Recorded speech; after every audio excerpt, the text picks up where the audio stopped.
KK Kids Story। कौआ और सांप चालाकी की जीत। एक बार की बात है, एक बड़े से पेड़ पर एक काला चमचमाता कौआ रहता था। वह बहुत मेहनती और दयालु था।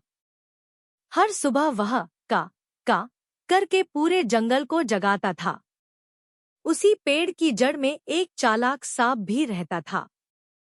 उसे कौए के अंडे बहुत पसंद थे और मौका मिलते ही वह पेड़ पर चढ़कर अंडे चुरा लेता था। एक दिन कौआ और उसकी पत्नी नए अंडों को छुपाने में लगे थे। दोनों खुश थे कि जल्द ही उनके बच्चे निकलेंगे।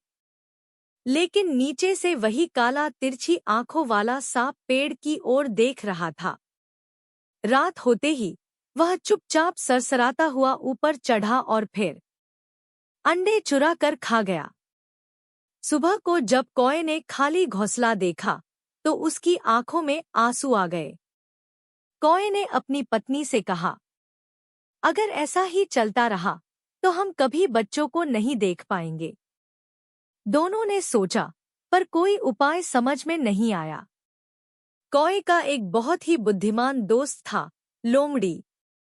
कौए ने जाकर लोमड़ी को सारी बात बताई। लोमड़ी ने चालाकी से मुस्कुराते हुए कहा, समाधान है, लेकिन दिमाग से खेलना होगा। कौआ उत्सुक हो गया, क्या करूं? लोमड़ी ने धीरे से उसकी योजना समझाई। जंगल के पास एक नदी थी। उस नदी में हर सुबह राजा और रानी स्नान करने आते थे। उनके पहरेदार नदी किनारे एक चमकदार सोने की माला और जेवरों की टोकरी रख देते थे।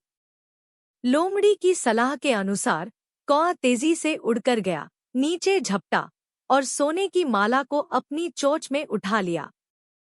पहरेदार चिल्लाए, अरे, यह कौआ हमारी माला ले गया। सब उसके पीछे दौड़ पड़े। कौआ माला लेकर अपने उसी पेड़ की ओर उड़ गया, लेकिन जमीन पर सांप के बिल के ठीक ऊपर। जैसे ही कौए ने माला गिराई, पहरेदार उस जगह पहुंच गए। अचानक उन्होंने देखा, बिल से सिर उठाए वही काला सांप। पहरेदारों ने तुरंत सांप को मार भगाया और माला वापस उठा ली। अब पेड़ के नीचे सांप नहीं था। कौए और उसकी पत्नी ने फिर से अंडे दिए। इस बार कोई नहीं आया उन्हें नुकसान पहुंचाने। कुछ हफ्तों बाद छोटे छोटे प्यारे प्यारे कौए के बच्चे का करते हुए घोंसले से झांकने लगे। कौआ बोला, चालाकी और समझदारी से हर मुश्किल का हल निकाला जा सकता है।